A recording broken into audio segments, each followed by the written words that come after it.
Frères et sœurs, l'espérance n'est pas seulement l'optimisme. Elle est un don de Dieu. Elle est l'assurance que le Christ a saisi nos existences. Optimiste ou pessimiste, la force du Christ qui se déploie dans notre faiblesse nous permet de témoigner que la vie est plus forte que la mort, la lumière plus puissante que les ténèbres. L'espérance permet, dans la détresse, de voir le sourire de Dieu. Où voyons-nous dans notre temps et dans notre monde ce sourire ? Dans sa première lettre, l'apôtre Pierre nous invite à rendre compte de l'espérance qui est en nous avec respect et douceur. Oui, avec respect. Parfois, les anciens trouvent que les plus jeunes ont un peu oublié la politesse. Je ne sais pas si c'est vrai. Mais le respect est d'un autre ordre. Il invite au regard vers l'autre avec estime, avec bienveillance, découvrant la richesse du cœur de chacun. Pourquoi ?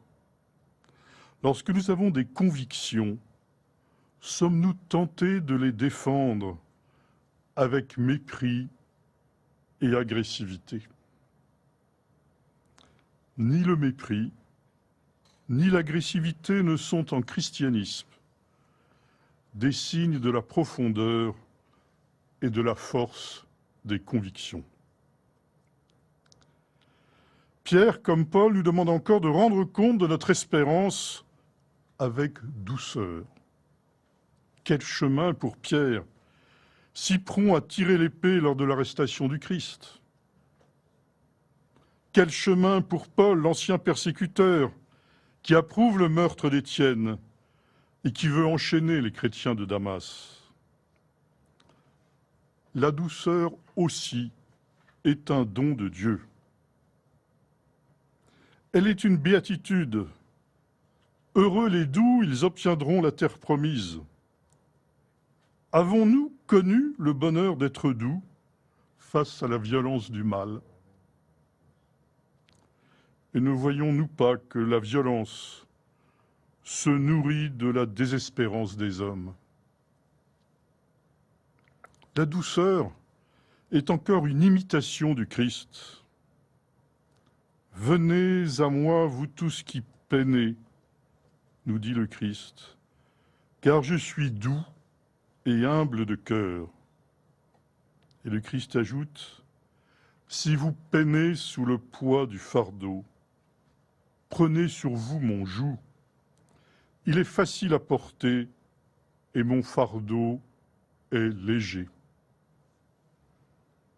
Ce dont je vous l'avoue, je n'ai pas toujours fait l'expérience, mais il faut peut-être une vie pour l'accepter.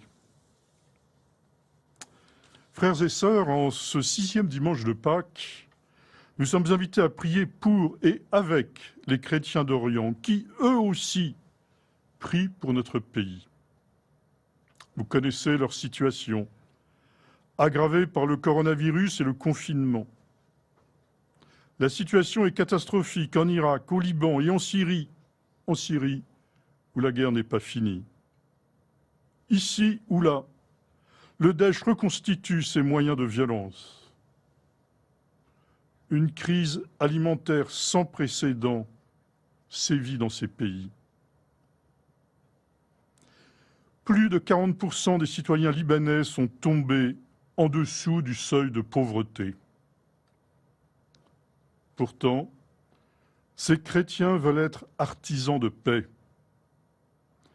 Ils nous donnent un magnifique témoignage de respect et de douceur, avec lesquels ils rendent compte de leur espérance. Dans leurs écoles et dans leurs hôpitaux, ils servent toute la population, chrétiens ou musulmans, riches ou pauvres. Leurs patriarches s'efforcent de faire avancer la citoyenneté et les droits de l'homme dans leur pays.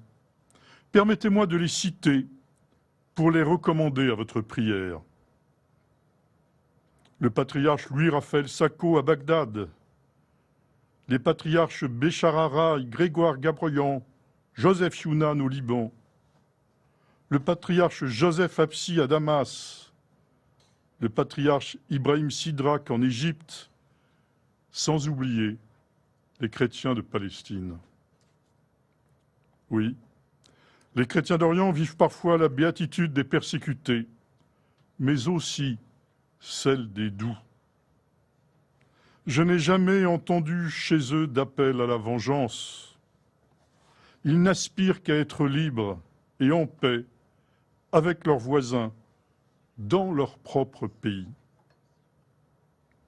Leur exemple pourrait nous inspirer dans notre vie sociale, mais aussi dans nos familles, nos voisinages, nos communautés chrétiennes, entre prêtres aussi.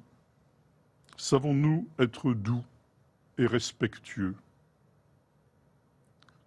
Avons-nous cette force? En tout cas, l'Église qui chemine au milieu des peuples doit demander à l'Esprit Saint cette force, cette douceur, ce respect. Elle témoigne de son espérance en regardant le Christ, ou plutôt en se laissant regarder par lui, et comme lui, en se mettant au service des hommes.